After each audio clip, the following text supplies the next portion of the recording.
Good morning, everyone. Thank you for coming on this wonderful Saturday. What a beautiful weather. Y'all are such troopers. Thank you for all being here. I really appreciate it so much. I want to thank Lama Matthew and the Rime Buddhist Center and all the sponsors for hosting me. Thank you so much. I'm so happy to be here. And the center is so beautiful. I'm fallen in love with this place. It's amazing.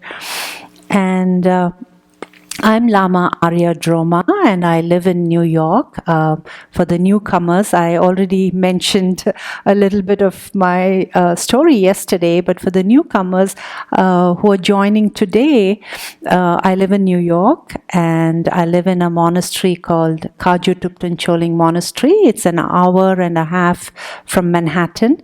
And it was in 2008. Prior to that, in 2008, I was working in New York, in Manhattan. I was working in advertising and marketing. And it was my New Year's resolution, to start meditation practice again. And so I did some research and I really wanted to go to an authentic place for meditation. So I did some research and there was a long story before, but I also found this book. It just happened to come my way and I learned about the Kagyu lineage and of course I Googled and on the very top was the meditation center in Manhattan where they teach meditation every Wednesdays. So I think it was probably 2 weeks into January 2008, I went for my first meditation class. And some of the lamas from the monastery that I live come on Wednesdays and teach meditation there. So my first session was wonderful. We started off meditation and then we did some chapters on bodhisattvas. And then we also did a practice called the Chenrezig practice. And Chenrezig is the Lord of Compassion. And his Tanka picture is there. And I think the prayers of Chenrezig, the practice of Chenrezig is so profound, because our innate nature is of compassion and loving kindness. So it totally transformed me. I saw the transformation happening. I saw the benefits happening. And I said, this is something really profound. And then within 10 days of me going into my meditation class, I hear a buzz on my second time that Rinpoche was coming there. And so I was very, very curious, So, of course, it was a very limited amount of people because the place was only held about 30, 40 people, but I got a chance to go. And the first time I saw Rinpoche, my heart immediately felt I found my master, my teacher, because he embodied this really loving kindness and compassionate. He was such a compassionate being. And I said, I want to achieve what he has. And it was so magnetic.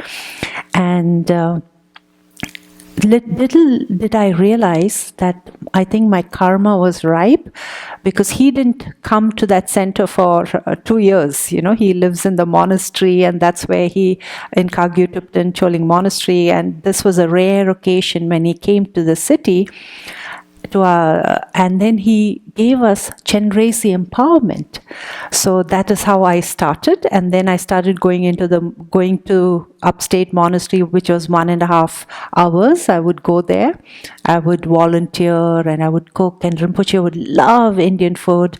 And he would encourage me. And all the other nuns would call me to cook Indian food. And I had to quickly learn and master it because I was not a very good cook. I knew only to make omelette. And I think the first few attempts, I made a deal with a restaurant. So I would take all those sauces and everything in a huge bag and just go there and cook some rice and salad and kind of pretend I made it all. And but slowly I learned. And then as I was going into this monastery, as I visited the monastery often, somebody said, "Hey, why don't you do the 3.5-year retreat?" Which was like 2011. So 2008 was when I started, and 2011 was when they were coming out and the new group was going in. And at first I thought, that's absolutely crazy. 3.5 years of my life.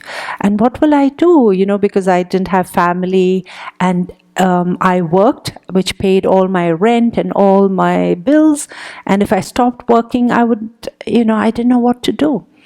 But the more I thought of it, I said, oh my God, this is a fantastic opportunity. I cannot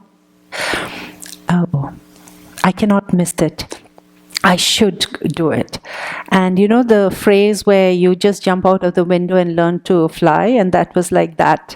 I started doing my preliminary practice, and I was, Rinpoche encouraged me and said, this is something really beneficial to you. It's, most monks and nuns in Tibet, that is their whole goal, to do a 3.5-year retreat. But not all of them can do it. Even in the biggest monasteries, it's like 20 people or 10 people have the opportunity.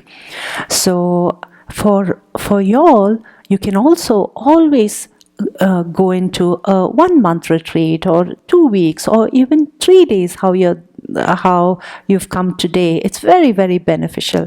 So that's how my story started.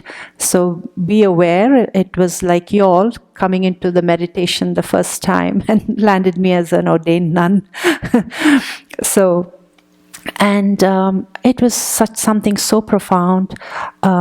When I look back at it, I have absolutely no regrets.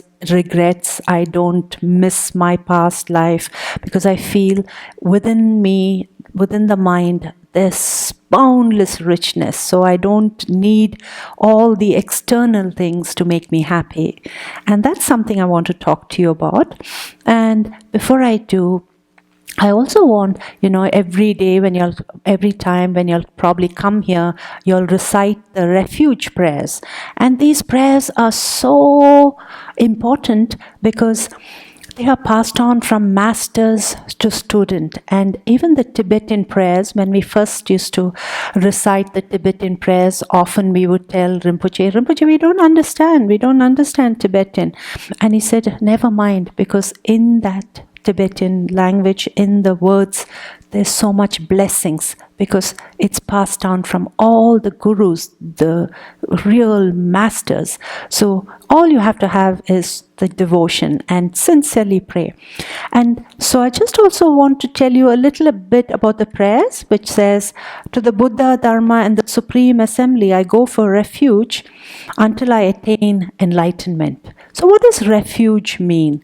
Refuge really, literally, simply means that you're going to take guidance in the Buddha and guidance and get spiritual blessings in your spiritual path. This is a spiritual path that you all are doing, when you come in for meditation. And it simply means that. And it's most of us who are ordained nuns and monks, our ultimate goal when we are practicing meditation is not to be blissed out all the time, but it's more, the goal is to attain enlightenment. And why enlightenment? Because it is our human highest potential. We all have that potential, and that is our potential, and it's already there within us. So that is what our goal is, to become enlightened. And why do we want to become enlightened? Because we don't want to be back in this vicious circle of birth, age, old age, sickness, and again, we want to be of benefit for beings. Now, the second line is, through the merit of my practice of generosity and others. What does that mean? So what that means is, while we are, our goal is to attain enlightenment, we have to practice 6 perfections, like 6 it's called the Six Paramitas, and that is the Bodhisattva way. So one of the six paramitas, or the six perfection, is one of it is the practice of generosity, discipline, patience, diligence, meditative concentration, and wisdom. So this is a practice. They're just six. That's wonderful. There's 10, but I'm giving you the main 6 ones. And this is something we practice so we can unravel this our highest potential, which is our Buddha nature.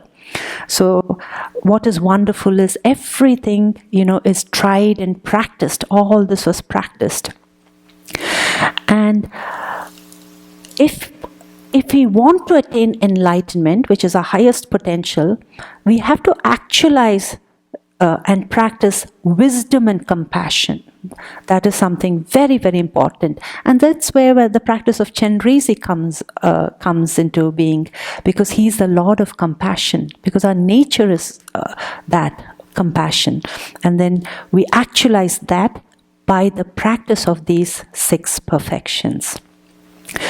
And then I think what really was the most important thing when I started my practice was when I read these refuge prayers. They were so powerful for me, because what it says is, may I accomplish Buddhahood for benefit of beings.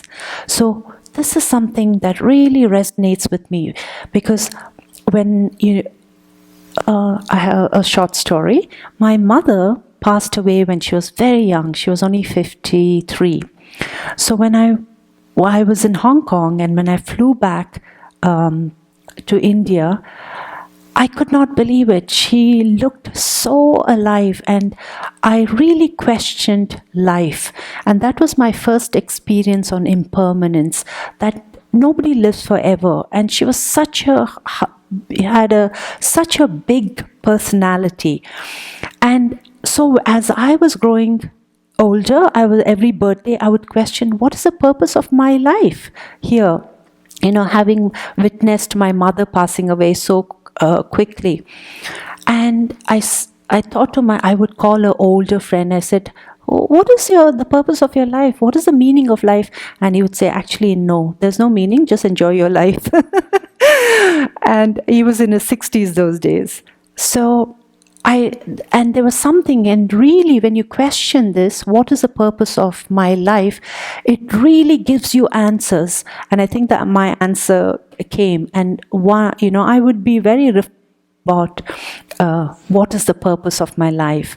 And it dawned on me that there's nothing else but to benefit beings. And that's the highest purpose. It was very, very clear that the purpose of life is to benefit beings. And at that time, I was very happy, So when I read the prayers, which says, may I accomplish Buddhahood for the benefit of beings, this is something that really holds true in my heart. And I feel this is the only purpose we are here on life, because we are not Einsteins. I haven't found great theories, or I did not achieve I was not Mother Teresa or Mahatma Gandhi, made so many changes. I'm just an ordinary human being. And this dawned on me that all of us have that potential to become enlightened. And when you become enlightened, you can help millions of people at the very same time. Welcome. So you're not late. I'm just starting the Refuge prayers. Thank you for being here. So that is something that really stays in my heart, benefit beings. And it's not something that it's some thought that's passing by. It really is in my heart. And that's my very always, that's my highest goal, that I could somehow benefit beings. And I truly feel when people come and study meditation, each one will go in your own way, go and benefit others, whoever is close by, with your families. I heard a lovely story today. One of the students here whose wife had was studying to be a doctor, and it was very, very stressful for her. But he taught her how to meditate, and during those stressful moments, she incorporated meditation, and she could study and practice well. So see what you are able to do. Each person, you're able to give that joy when you go back home with your peaceful nature, with your kindness. So that's why meditation is so important. And this is also the 6 paramitas. One of the paramitas is to achieve wisdom, and wisdom is through meditation. So today I'll be teaching you something very simple, and please know, again, I stress on this, meditation is such a simple technique. And I like the simplicity of this meditation. And the meditation that I'll be introducing you is called Calm Abiding Meditation. And what I want to do is teach you simple steps for developing a daily meditation practice. And that is the key, to meditate every day, even for a minute. Even then, from 1 minute, you can do 2 minutes. From there, 3 minutes, and so on. So everyone can hear me clearly, even at the back? Wonderful. So how many of y'all are absolutely new to meditation? Today is your first day. Wow, wonderful. I love the old timers. They bring a certain groundedness. Thank you. I can see that, really good energy, positive energy. So the big question is, why learn to meditate? The main reason everyone wants to meditate is to be happy. And in search of happiness, we go and look for everything externally. We go from one relationship to another, we go from one job to another, and we buy all the latest gadgets, all the clothes, thinking that all the happiness is from external. We get everything from the external world. And yes, many times how wonderful it is to have the latest gadget, the iPhones and the Sony cameras and all, a new car. It's fantastic. It's amazing. But then how long? When I used to be in the samsaric world, and I would go and get this latest outfit which I thought was fantastic, I could only wear it once, and then I couldn't wear it anymore any other times, because I would think, oh, people have already seen me with that dress. So how often does buying a new car, how many days does it give you joy? Maybe a couple of weeks, or not even that. But we don't understand that we are always pursuing, the minute we've bought this new car, we want another model. The minute we have a new phone, we want another model. So that's what we do. We always think that the happiness comes from the external sources. And there's nothing wrong in having all these gadgets. There's nothing wrong. It's absolutely fine. But what is not good is our attachment to these things, and to think that inherently they have some power to make us happy. And that's what we believe. That's why we spend so much. That's why these advertisers and marketing people are so clever in selling you all these products. But the truth is, all these things don't have that inherent quality to give us happiness. They are very fleeting, and everything in nature changes constantly. And that's when we suffer. We'll have a new relationship, and we are like so happy with that new relationship. We are promised to be very good. We promise not to make all the mistakes, but we continue making all the old mistakes. And then we think this is going to make me so happy. But again, that also changes. So our jobs is, often we think, if only I had a better job, I could do better, I'll be more happy, I'll have more funds, I'll have more income to enjoy myself. And you get the new job, and then there is so many problems. So all of y'all, if you think of one point which is important, is think of the change. There's nothing permanent. Everything changes. Like, day changes into night. In nature, you see that. The winter changes into spring, and from spring, summer. So if you remember one very important thing, what? That everything changes. So you won't be attached. You'll see the flow. You be the observer. Let everything come and go. Don't be attached to anything. It's all right to own everything, but not to be attached and think that somehow gives you inherently happiness.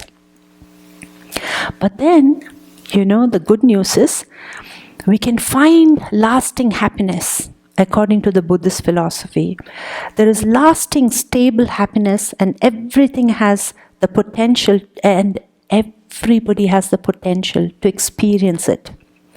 The cause of happiness lies within our own mind.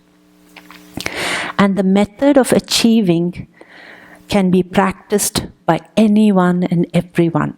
So this is where the Buddhist philosophy is so powerful.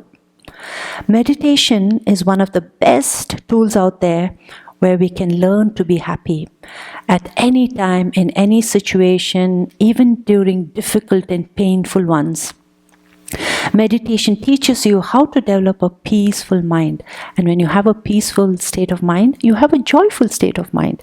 How often you have seen some of the most famous, wealthiest, richest human being go and commit suicide. It's tragic. I'm always like, why didn't you just give all your money to some charity before you did that? Because after that, there's always fights between the families. So we do know for sure, certainly, that wealth cannot get you happiness. So then what is it, happiness? And then back to some of these realized masters, where, especially when I used to see my own master, my teacher, Lama Aria Drolma, he was always joyous. And guess what? He came to America with just $8. That was the only amount they would let them give when they came into the country. And he just came with $8. He had a small apartment in Manhattan when he came. And from that $8, he had his prayers. All he had is his faith, his devotion, and his practice. That's all he had. And, some of the students would come initially and say, oh my God, you're such a realized master. And they would come in for meditation. 2.5 years later, he goes upstate because he had a very specific goal, to build a center for us where people could practice, the community could get together. So 2.5 years later, he bought this beautiful plot where the monastery is, Kajutuptancholing Monastery, and with his own hands, there was a factory house. He built the upper layer, the shrine room, and then he built 2 retreat houses. So that's where we do our 3.5-year retreat program. The retreat is, there's one for women, and there's one for men. So during my retreat session, which was the 8th session, meaning there was 1 session, 3.5-year retreat, 2, 3.5-year retreat, 3, and then ours was the 8th. We came out on 2015, and the 9th one was going on. And so when I went in, we were very lucky because there was such a different group of people. One was from Canada, she was a mother. One was from Peru, she was an architect. One was from Thailand, a couple from American, and one was doing even her second retreat. And I was from India. And so we were all different types of people, different groups of people. One of them was from also from Manhattan, New York, and she had done a master's in NYU. So all of them who went into the retreat were very well educated. Unlike a lot of sannyasis in India, they normally basically become sannyasis. They have nothing to lose, so they only have everything to gain spiritually. So it was a very wonderful experience doing the retreat. It was far than wonderful. It was very, very profound. And so here, our master, coming back to our master, he was able to achieve all this for us. And it is remarkable that he came with nothing, and it was his meditation practice, his concentration, his wisdom that attracted all this to him. And today we have a beautiful temple that teachers from all over the world come to teach all the highest practices and giving us empowerments and so on. So today I want to teach you how very easy it is to meditate, to demystify this meditation where they've been, because now everything has become very this whole term called mindfulness has become so famous. So I want to demystify everything, make it so simple that everybody can practice it at home, okay? So today I'll be teaching you calm abiding meditation. Calm abiding meditation is known as Shinay in Tibetan and Shamatha in Sanskrit. In the word Tibetan Shinay, the first syllable means she, means peace and or to pacify, and the second syllable ne means to abide or rest. And that's why it's called calm abiding. So when you do meditation, you need to be calm and then you need to abide there. So that's what it means. And it's a literal translation. So that's why it's calm abiding. And it can also be peace abiding.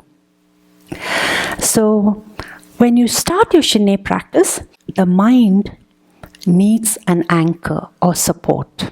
Why does the mind needs an anchor or a support?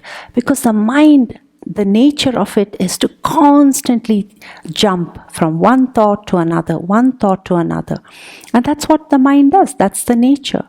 So the mind needs a focus. The mind needs an attention. So this focus, attention or anchor, there are many, many different techniques. So one of the things is the mind, you can focus on an object in front of you. And that was the class I taught yesterday evening.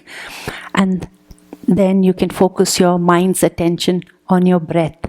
You can focus your mind's attention on sound, on smell, on taste. So there are different techniques. And some of you all have probably learned different techniques, and it's totally fine. But today, what we are going to be focusing our mind's attention is on our breath. And why the breath? Because the breath is such a simple thing, because we breathe all the time. So that's what our attention will be. Yesterday was the object, and today will be the breath. We'll put our attention. And I'll guide you through everything, so no worries. So when we start the actual meditation session, there are two essential points. The essential point of the body and the essential point of the mind. There's only two things for you to remember. And these two things are very, very important. The essential point of the mind and the essential point of the body. The essential point of the body is your posture, which is very, very important. And in this lineage, there are 7 points of posture, and it's called the 7 points of Vairochana. Vairochana was a Buddha, and he was a illuminating Buddha. So, the word comes from there. The posture itself is illuminating. So the posture is very important. Now, very important to understand, even though I will go through all the 7 postures, it is more important for you to be comfortable, relaxed, because if your body is in pain or something like that, your mind gets agitated. So whatever the postures are, be mindful and adapt these postures. And if you can't do it today, you can slowly when you practice, you can. And and if you're sitting, it's perfectly all right to sit on the chair, or you can sit on your mat. It's perfectly all right. And if you want to switch places, once you sit on the mat and you're not comfortable, you can always sit on the chair, and vice versa. If from the chair, you can sit on the mat. You know why you can sit on the chair and also do your meditation? Because apparently the next Buddha who will come will be Maitreya Buddha, and he'll be sitting in a chair. So we have a huge Maitreya Buddha statue in our monastery sitting on a chair. You know, you see all the Buddhas on the lotus position. Gautam Buddha. So it's perfectly all right to sit on the chair.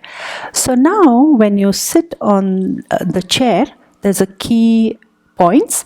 It's good to keep your feet parallel to the ground. It's not very nice to keep it crossed.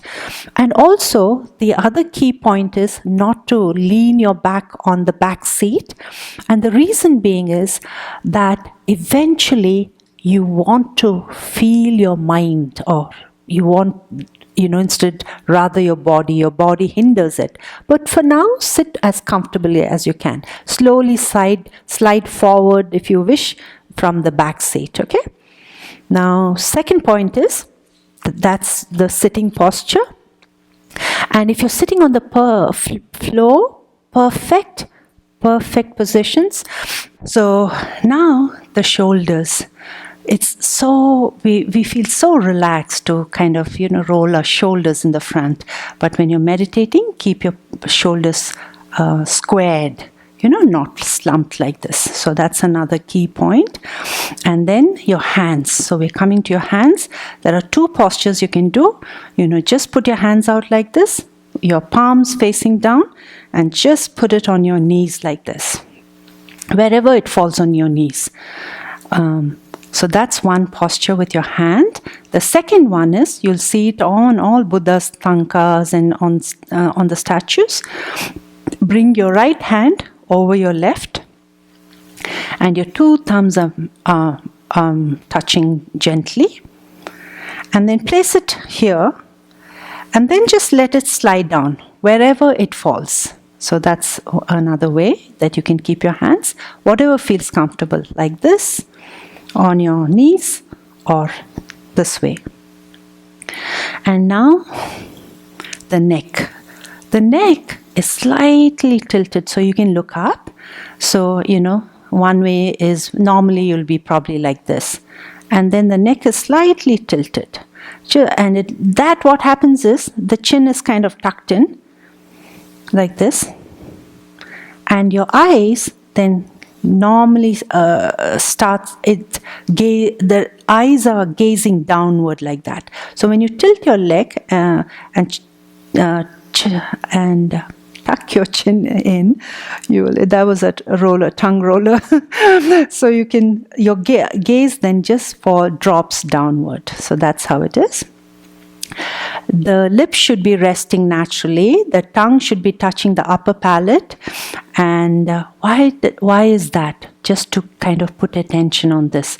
Your tongue touching the upper palate. And your lips are also, gently touching as naturally. The reason because is when you go through your body posture, do go through this, that your tongue is also touching the upper palate, because then you won't continuously salivate, because sometimes, if you feel like there's a lot of salivation, you can do that. Saliva.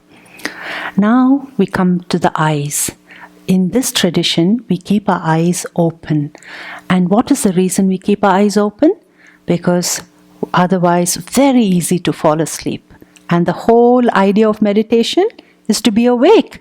And why? Because we are sleepwalking anyways. We're really sleepwalking.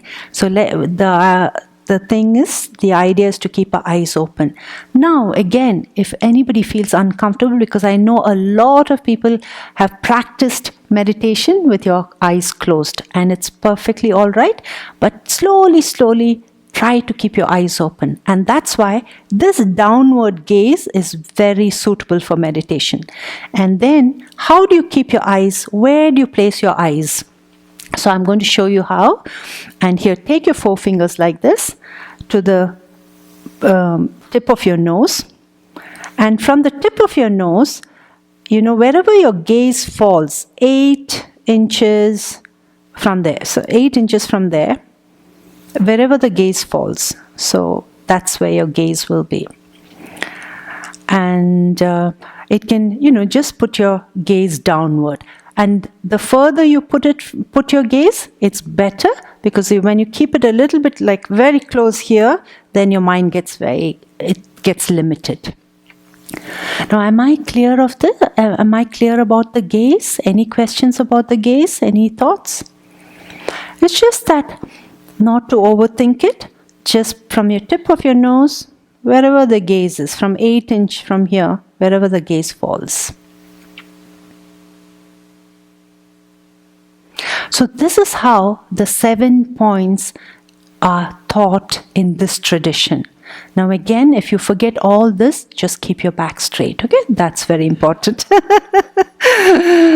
And it's okay to forget, this is how we learn. We make mistakes after mistakes. And also know something. I would always think every time I went to one meditation class, okay, I got all the instructions. No, meditation also is evolving. Every time you go, the teacher thinks of something new, because the experiences are so varied. It's hard to share everything. But I assure you that I'm going through my text and making sure you all are getting the whole points and everything, So that is the posture, the 7 points of posture, and you can always go home and study it. You can Google Vairochenna, 7 points of posture, Tibetan Buddhism, and it's given very, very accurately there for the most part. Now we got our body posture correct. Now we go to the mind. The mind is the most important. The most important is the mind. Why? Because the mind does all the meditation. So today we're putting our mind's attention on the breath, and it's very, very simple. Yesterday the mind's attention was on an object. Today the mind's attention will be in the breath. And so what do? All you have to do is put your mind's attention on your breath, like as you inhale. And for the purpose of studying today, just make your breath a little more concentrate more deeper. But normally the instruction is just to keep your breath the normal way you breathe. Your normal rhythm. Like one person's rhythm is different from the other person. So, when I was giving this instructions in a different class, one of the students was very confused. And he said, I don't feel the breath. Has anyone has any thoughts on that matter, like about the breath? Everybody knows can feel the breath? Yes? Okay. Wonderful. So what we do again is, like yesterday I mentioned, we should make, like when you sit down for a meditation, you have a little tip for yourself. Okay, now I'm sitting for meditation. This is going to be my little space to meditate. You can tell everyone at home, that's my space. Don't come in my space. This is my you can make a little shrine room, because all this, the environment also helps, the ambience and the environment helps you meditate properly.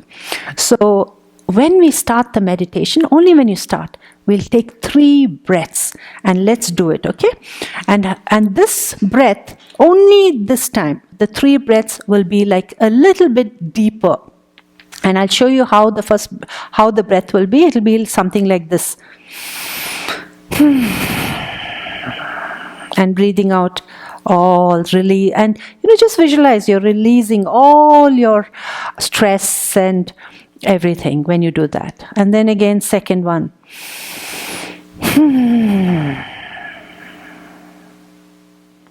And a third one.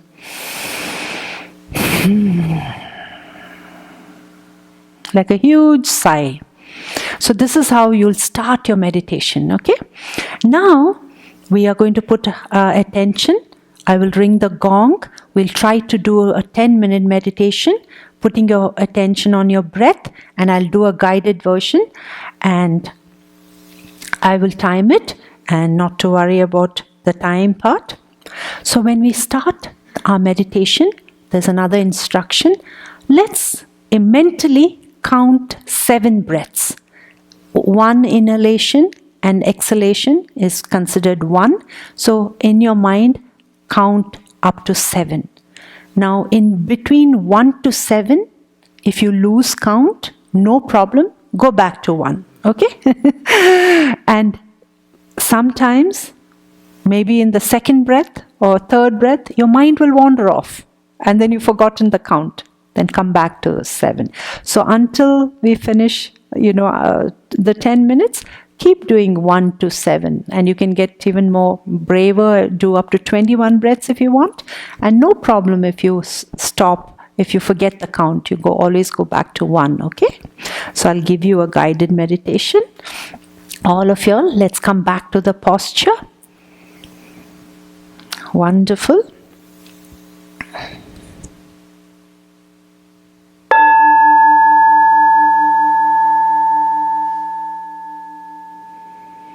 Bring your mind's attention to your breath. Inhale and exhale. And as you inhale, just see your breath going all the way in to your abdomen. Then as you exhale, see your breath comes up from your nostrils and into the space in front of you.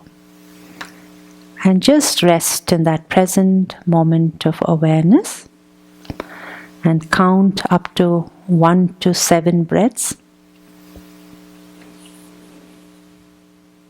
or even up to 21 breaths.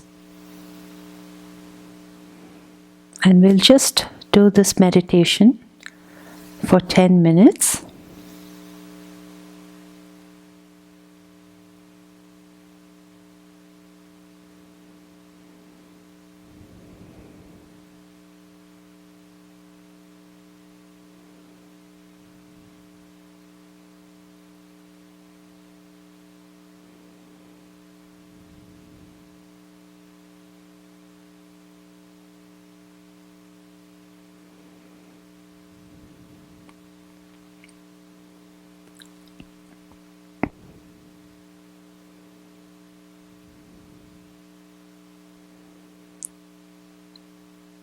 Keep your mind's attention on your breath.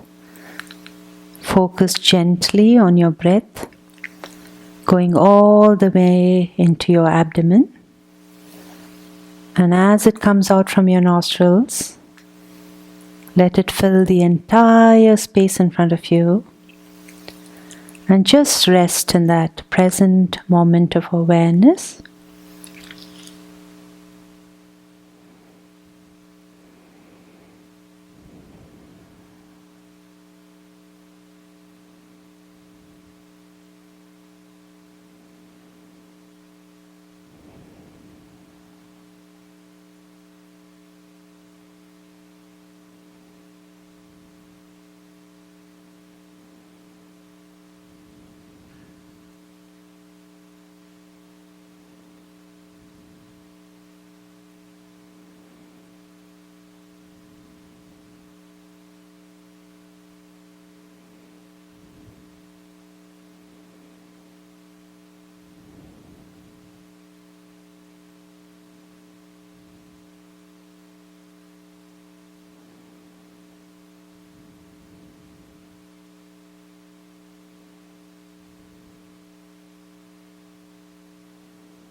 The minute your mind wanders off, the minute you catch yourself thinking, just acknowledge it, say thinking, and then bring your mind's attention back to your breath.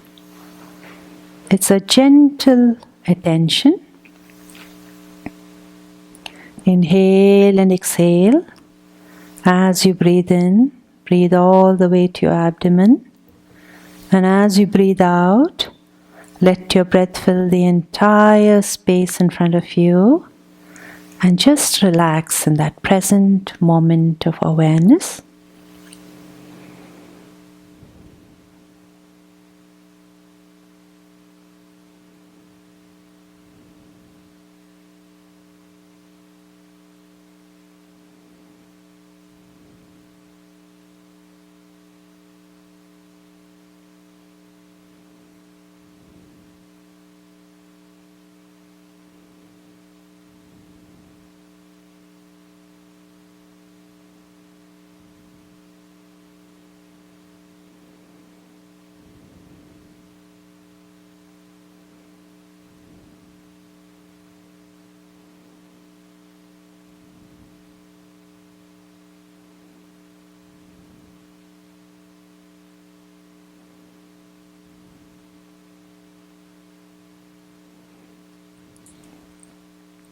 It's perfectly all right to move.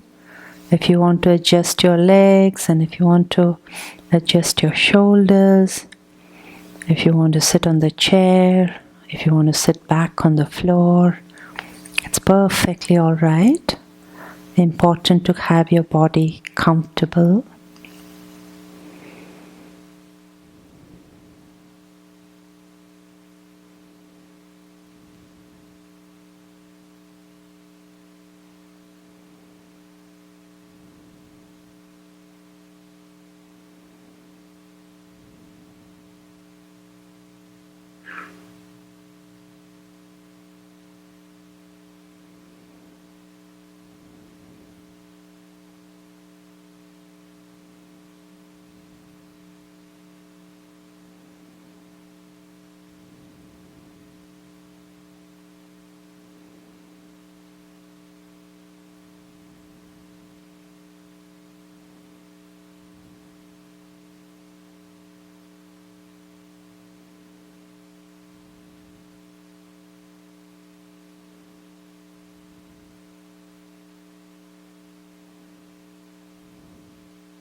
Do not follow the past. The past is finished.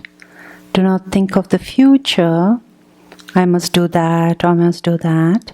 The future is not here. Just rest with the present moment of awareness without any distractions.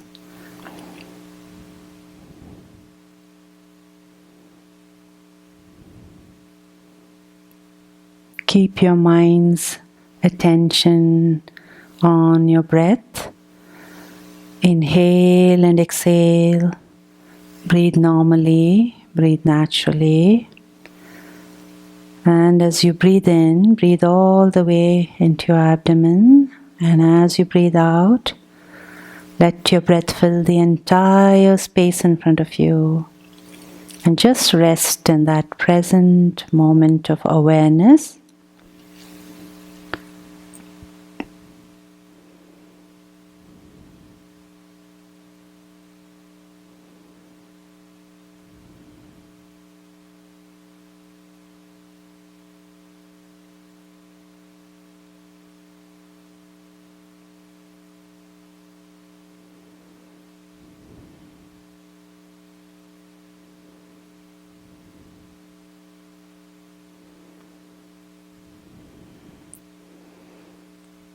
Okay, relax.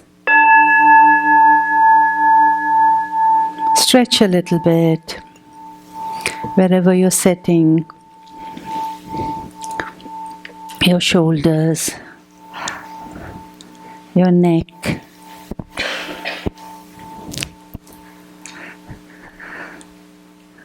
So how was that? How was putting your attention on your breath? Any thoughts? Anything to share? Any ideas? I found it much harder than the object-based meditation. Mm-hmm.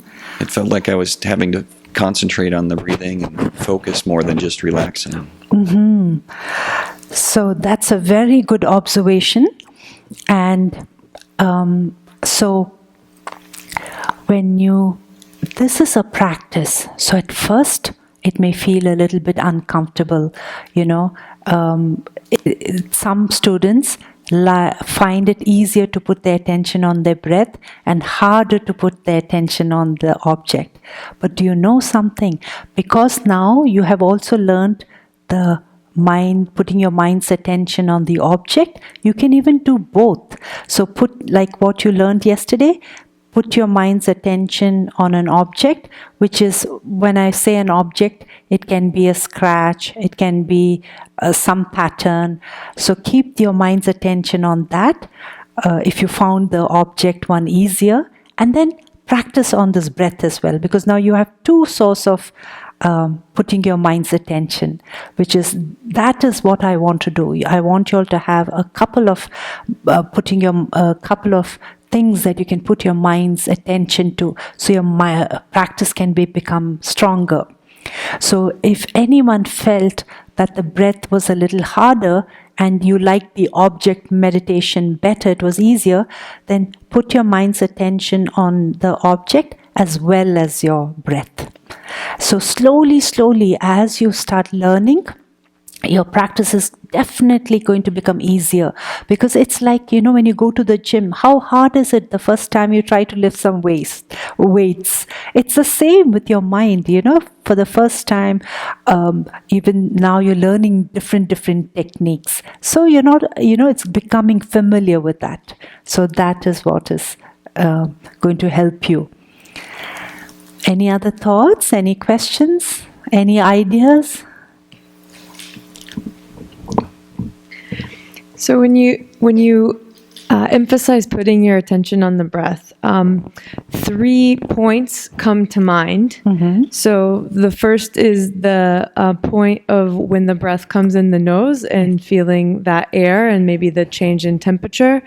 The second is when the breath comes into the chest, yes, and the chest rises and falls. And then the third point that comes to mind is the abdomen, yes, and when that is rising and falling. So in the beginning, I found myself going, okay, which one? This one, this one, this one. Do you have a suggestion, or just whichever one is strongest? Or? Yes. Wonderful. That's a very good point you bring out, because as we are breathing, sometimes the instruction is feel the breath going in through your nostrils, and then feel your breath going in, your chest expanding, because these are natural things that happens. And feel your breath going all the way into your, first the chest and then your abdomen. But some people, they they can't feel the breath when it's going into the nostril. And some people's chest normally doesn't rise. And some abdomen may not come out when you breathe. And it's all okay because it's all different for different people. And what you can do is, all you have to do is putting your mind's attention gently on the rhythm of your breath, like a bare attention. Like, it's not concentration, it's just a bare attention. So what I want to do is, before I pass, do you all have any thoughts, any other questions about the breath? Anything else you all want to share? Any ideas? Did anyone find it easier than the object meditation? Anything you want to share about that?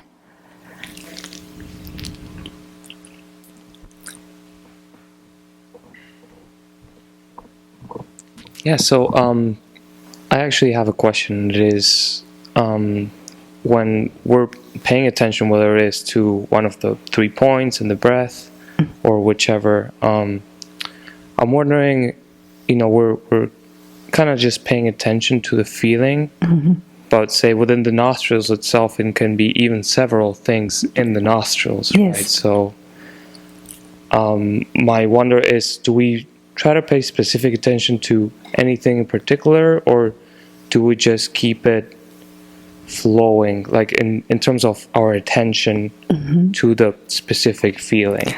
Wonderful. It's very similar like what Andrea mentioned. So you may have heard different instructions, which is everybody trying to say the same thing, the idea. So sometimes you may have heard, when you inhale, just to feel it in your nostrils and the breath going all the way inside. Because there was a student which said, I can't feel my breath, So what it is it's the idea is never to break it into 3 parts. Like, now it's going through my nostril, now it's here, now it's in my chest. No, it's a whole process. You're just mentally, your attention is on the breath, just going in. It's like one process, going in and coming out. Now, every time when the breath comes out, I always say, let your breath fill the entire space in front of you. Has anyone have questions why I say that? And the reason being is, most often our mind is so limited. We concentrate, we are very focused. Right now, we are very, very, very good at taking instructions. That's why we are such hard workers. When you see yourself going to work, how diligent you are. I have to work. I have to put in more hours even if the boss doesn't want. So I really feel Americans are very, very good workers. So, because we take instructions sometimes very literally, and what happens to our conceptual mind as you're breathing, these are all the thoughts coming up. Oh my God, should I do this part? Now where is that breath? What did the other teacher tell me? These are conceptual thoughts coming. And apparently Rinpoche would often say that the Tibetans, they're much simpler in their thought process, and they don't have so many conceptual thoughts. So for them it's like much easier to take the instructions. But he would often point out that the Americans, and the Europeans, they're much more intelligent, so they have to have all these questions. In the science, we've done a lot of studies on the science where all the body parts are broken down. So thank you for both their questions. Very, very insightful. And what is to keep it simple? And how do you keep it simple? Just to have a gentle attention, but strong attention, but still gentle, but not focused like this, of your inhalation, overall inhalation, going in and coming out. And so the point is, when I said let the breath fill the entire space, why? When you visualize that, your mind expands. And one of our masters, one day when he came to visit us, he said, every time you feel like your mind is really tight and lot of agitation and you're going through a lot, just go outside and you have big worries, things to do, just go outside, just raise your head up, look at the sky, and just visualize the whole blue sky on your head, and you have no head. And he said, all your worries will be gone. All your thoughts, your mind will just expand. And I tried it a couple of times. It's amazing. It's so simple, but it's amazing that, to have these short breaks. And so when your breath comes out, you can first kind of visualize it just filling this room. And then you can also visualize it filling the entire space, universe. If you have a good visualization, when you do that, you just visualize the breath going to the entire space, and then rest your mind there. It's so peaceful. And this is why now all these things, techniques help when you sit straight, if you're not resting your body behind, suddenly you feel your mind more, your body, you don't feel your body so much. So it's slowly with practice, you'll be amazed. Your body has all the wisdom. I'm just reinforcing these techniques. It's already within you. So, thank you for those questions. Any other thoughts anyone wants to share? Yes. I found that my breath, when I was sitting and paying attention to this, had personalities, or characters. Mm-hmm. There were times in which my breath was heavy and powerful, and then there are other times when it was kind of quiet. And is that a point of over-analysis of the breath? Yes. Yes, that is. And it's totally normal. That happens. Even when I sit to meditate, my first breath is like, oh, okay. But with practice, and the siddhas, when they first sit to meditate, it's normally within the first 3 breaths. They go off into this profound insight, wisdom, and that is accessible to all of y'all. And the key thing is to practice. And how do you make a daily practice? You can even practice for 1 minute. You don't have to, feel the pressure. I have to sit for 30 minutes. Even when you're at work, when you have little breaks, you don't have to have any break. Just take your mind off the computer or whatever you're doing and just sit. Let me just feel that one breath go in all the way and come out. And that's the 1 breath meditation. You can even do for 2 breaths. You can do for 3 breaths. And day to day, imagine if you were to do this 1 minute meditation all the time, which is so doable. You'll be meditating all the time. And with practice, it feels so good. You'll want to do it. When you're stressed out, most of if you're at work, you have children. Even when you have children, you can do this. And you can even, this is a formal practice that we are practicing sitting, but you can even stand up and do this. So when I started learning meditation and I used to go to work, I had 2 choices. One, I can walk and just be judgmental, look at everything and find faults, because the mind does that, The mind wants perfection all the time. Or I could pay attention to my breath and walk. And I chose the latter. And what started happening? Something, maybe my own state of peace of mind when I entered the subway. One time, somebody even, I sat next to somebody, and I would also use my mala, to do, but very discreetly. I had a hand mala. My teacher would say, you don't have to show everybody you're doing the meditation. It's you obstacles for yourself. So I would have a small mala, and I would use the beads as well, because that's another technique. And I went into the subway, and I was probably at that kind of peaceful mode. And I sat next to somebody, and even he was doing his mala. What are the chances of 2 people sitting and doing? And I truly believe that's the energy that, you attract the same kind of energy. And another time when these were when I started doing the Chenrezig practice, these were little clues. This was within a week or so. I don't guarantee this for everybody, but when I was doing the Chenrezig practice, I went again to the subway, again, conscious decision in my mind. Do I constantly look outward and judge, and or do I look inward and be meditative? And somebody offered me a seat, and I was like, oh, I don't look pregnant or anything. Thank you. So that's something amazing, even the people around you, they were happier to be with you.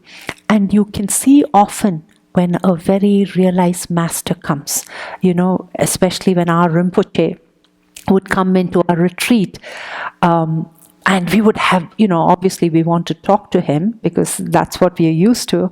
And we had all these questions, and Rinpoche would come to the retreat very, very often for teachings, for even to see how we all are, to hear all our complaints. And so we would have a lot of complaints. And when we came, no questions, nothing. The mind is to, all the problems would disappear. And it was amazing. And those are the powers of the Siddhas, the realized masters. They can walk into a room and our minds can be agitated, but they will bring it to their level of peacefulness. And you'll see this very often. You will notice this instantly. So in the break, Lama Matt got the statue of Milarepa, whom I spoke about yesterday. And for those who are attending today, Milarepa was one of the most famous yogis from Tibet. He is. I am learning about the Kagyu lineage, and I'm from the Kagyu lineage, and he is one of the masters of the Kagyu lineage. It was the Indian, it was Vajradhara, and it was Tilopa, the Indian master. From Tilopa, it went to Naropa, and then it goes to the Tibetan lineage from Tilopa to Naropa. Marpa, the translator, he went to India several times to get all the teachings, and he had more than 100 teachers. And that time when he went to India, it was the renaissance of Buddhism, and there were these colleges, Naropa College, all these amazing colleges where they were studying the highest form of Buddhism. And then from Marpa, it was Milarepa. And Milarepa is one of the favorite yogi of Tibetan Buddhism, and he became enlightened in one lifetime, which is like very hard to achieve. And so karmically, Milarepa had the amazing karma, because karma also counts when you for your own enlightenment. And then from Milarepa, it went to Gampopa, and then from Gampopa, it was Karmapa, and the Karmapa lineage continues. What is very, very special about Tibetan Buddhism is a teacher just can't get up one day and said, oh, okay, I'm a teacher, I'm teaching now all this. We have to be very, very conscientious that we teach from the lineage, how it's been taught. We read from the books, the meditation prayers. We just can't give our own reviews and views, we can say a few of our own experiences, but mostly everything is taught from the text. So also with the masters, you just can't one day get up and say I'm a teacher. The lineage has to be traced back all the way to Buddha.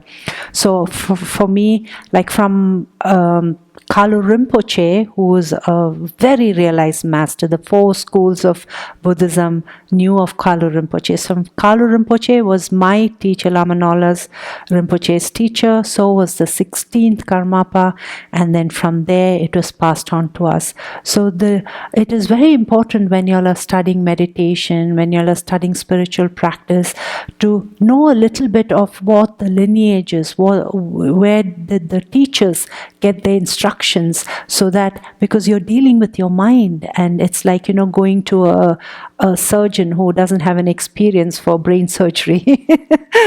So be mindful, ask the teachers, where they are from, where did they get their training, and so this is all very beneficial to your own mind and to your practices. And sometimes there are yogis who don't have a lineage, but you'll find them all in the Himalayan mountains, perhaps, and sometimes maybe walking around. Who knows? Okay, so coming back to the meditation class. So what does meditation do? Meditation allows you to look inward, and we have several thoughts. One of the things my teacher would often say, Rinpoche would often say when we came to the retreat, watch your mind, look at your mind, look at your mind. Most often we don't have a chance to do that because externally everything is so stimulating, and I feel so concerned for the millennials and the ex-Zeners. They're constantly on the phone, overstimulation, there's no way to look inward. But it's the inward looking, the introspection that makes your mind more peaceful. Why? When you start to learn meditation, and then when you have insight meditation, you'll see most of these realized masters, like even Milarepa, this is a posture where his ears are this is a posture that is often depicted, and why is he doing this posture? Because through his wisdom, like an insight mind, he used to compose wonderful songs on enlightenment, and his songs were all so delightful and so insightful. And when he would teach, all the celestial beings would come to learn from him. They would dance around him, and he would teach them as well, because Milarepa had no boundaries. He could fly from mountains to go to another village or whatever he needed. And this capability all of us possess, but we don't know how to acquire it now, and it is through practice. If you go to a lot of Tibetan caves and monasteries, caves, you can even see the footprints of highly realized masters on like concrete stone. Even today you can see these footprints. And how were they able to leave all these footprints in this absolute concrete stone? Because they overcame their own physicality. For us right now, we have the body and the bones and everything, but they eventually, for them, it was the mind alone. So the body, they could put their footprints because of their wisdom. So even with Milarepa, this is a sign that, he was an enlightened being, that he had such wisdom. And if there are books written of Milarepa with 100 songs or something, like the title of the book, I forget. And if each poetry, if you read it, it's so insightful, it's delightful. He's talking about Mahamudra, the form of highest enlightenment. Maha means great, seal.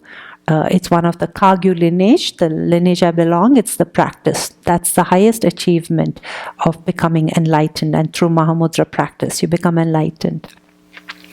So likewise, when you start looking inward, what happens to all these yogis? They're so blissful. And why are they blissful? Because it's the thought, from each thought, emotion rises. And, sometimes you'll just see something. It could be insignificant. It could be, you can even probably visualize someone who bothers you, who upsets you. Their picture may come into mind, and then the emotion comes up, and the distress, the upset, and sometimes I've even met people who, for 20 years they've probably lost connection with their partners, but they still feel terrible. They keep these memories, and it's just that one look. It could be the child's face which reminds them of the mother or father. So can you imagine these emotions all being held inside? And these are just one of the examples. There's hundreds. But when you start looking at your mind, what is your mind thinking? These realized yogis, that every time they look inward, the thoughts dissolve. That's why they're so joyous, they're so blissful. And sorry, it's not a very good translation, but this is the best I could come for now. But as when you look into your thoughts, they dissolve. They don't have that capability of magnitude of bringing those emotions. So do realize everything stems from your thoughts. From your thought, the emotion, and then the body reacts to it. So it's the thought that we have to, it's these thoughts that we have to bring under our control. And how can you do it? Through meditation, because that's when you're looking inward. Okay? So we'll do a few more minutes of meditation. And please feel free to ask any questions, anything. Nothing is too small or nothing is too... all the questions are important, okay? So we'll come back to a sitting posture. And just make a quick check mentally. I'm sitting up straight. My neck is tilted. My eyes gazing downward. 4 inches, 8 inches from the tip of my nose. And my tongue is gently touching the upper palate. My lips are gently as normal as they are. And my back is straight. My hands position is on my knees or my lap. And I'm sitting comfortably.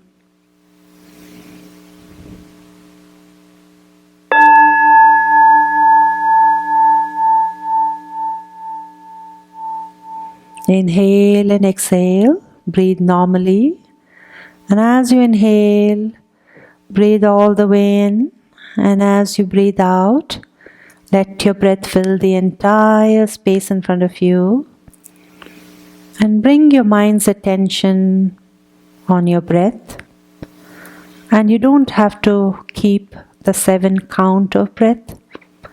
You can just slightly bring your attention on your breath. And as you breathe out, let your breath fill the entire space and rest in that present moment of awareness, letting everything go.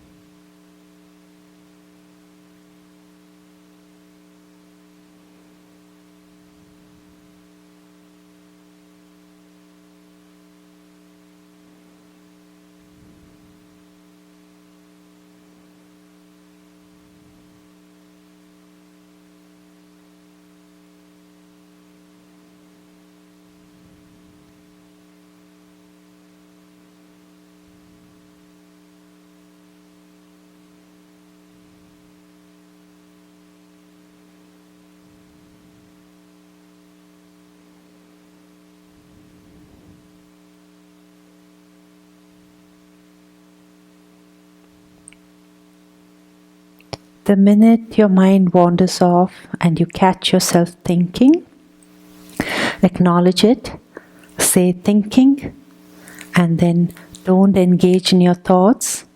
Drop the mind wandering off with a thought. Bring your mind's attention on your breath.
Okay, relax. Stretch a little bit.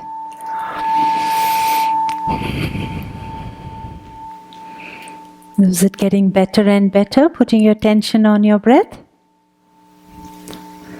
And so I also want to, I feel this so good, when you start your meditation, when you sit, you even have a small smile on your face.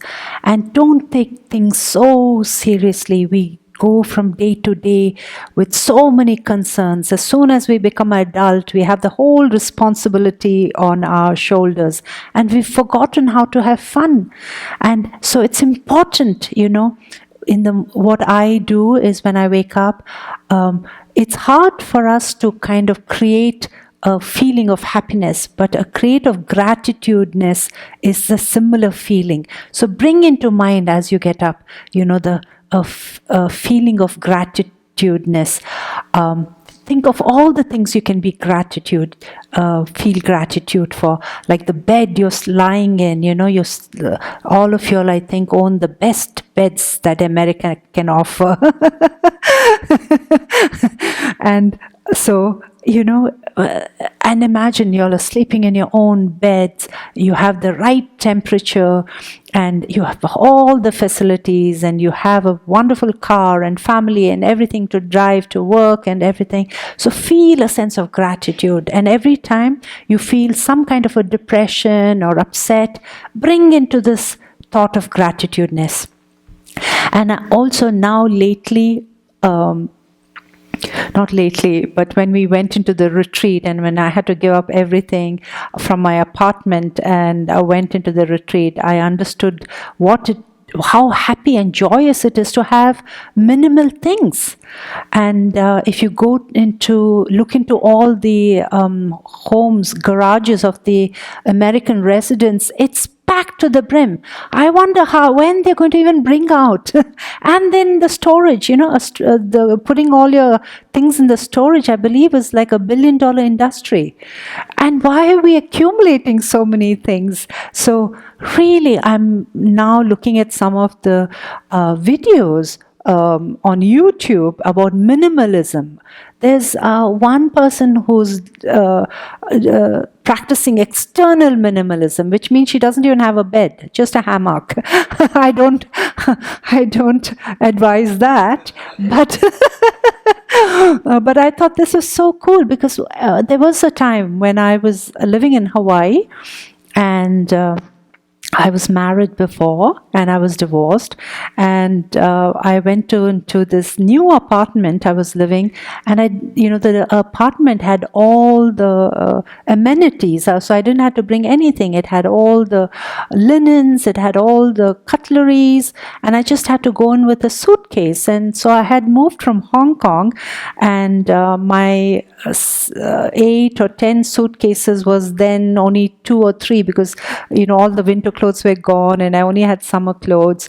And I think when I moved in, I probably only had 2 suitcases of my belongings. And I was so happy because I didn't own anything, and there was so much freedom to get up and travel anywhere I wanted. And that's how I chose New York after 3 years of living in Hawaii, 3 or some plus. I said, I have to do something with my life, So there was a globe in front of me, and I twirled the globe and I put my finger and I said, that's where I'm going to go. And it was New York.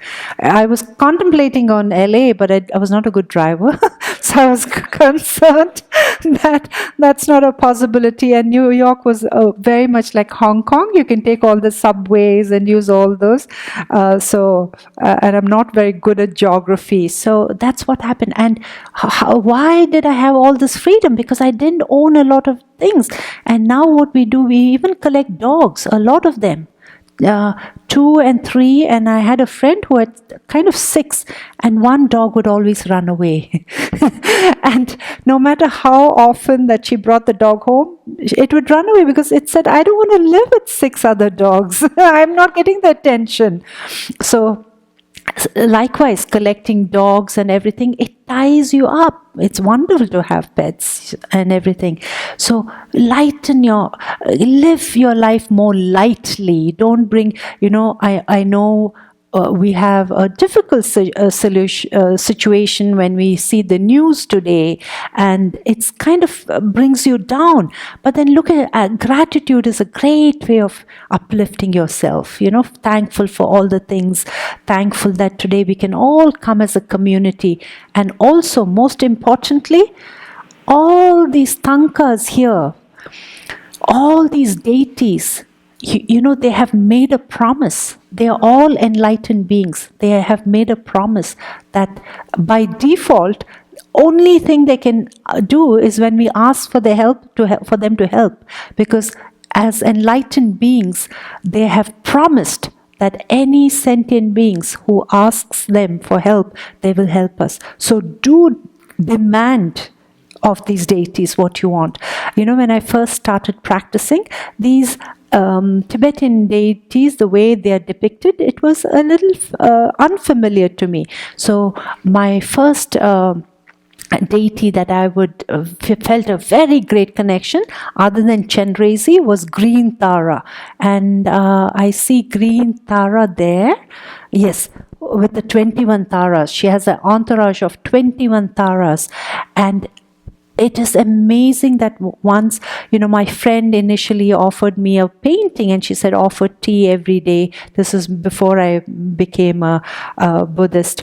And I would offer her tea, and when I started praying to her, it was unimaginable that so many of my prayers were coming into fruition.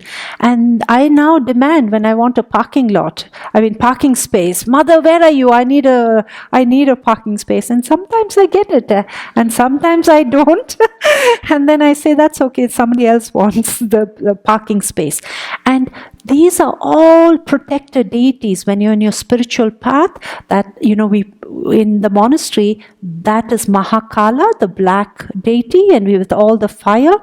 And he is wrathful looking, but they're enlightened beings.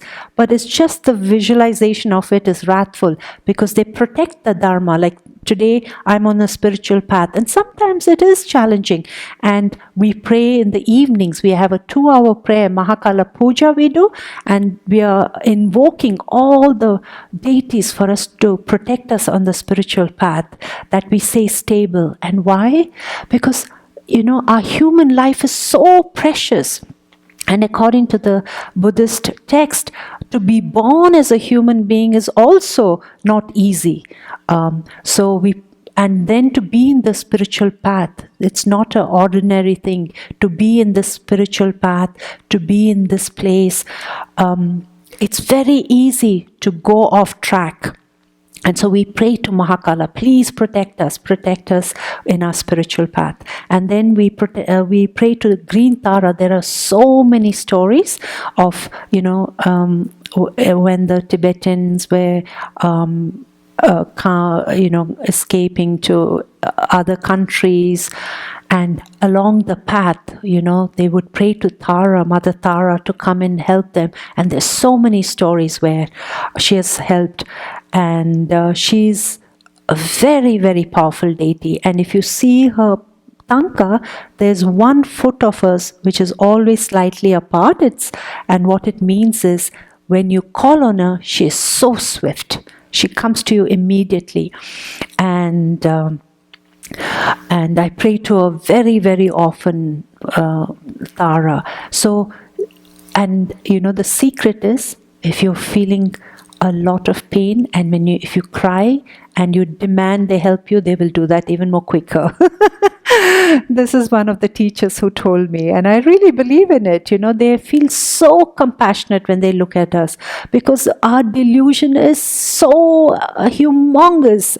And when they look at us, they feel so much compassion, and they only thing they want to do is help us. So when you come here, whoever you feel an affinity with, pray to them and say, come to me right now, help me, guide me, whatever your wishes are. And they're not just paintings there, just for decoration. They really are celestial beings, enlightened beings wanting to help you.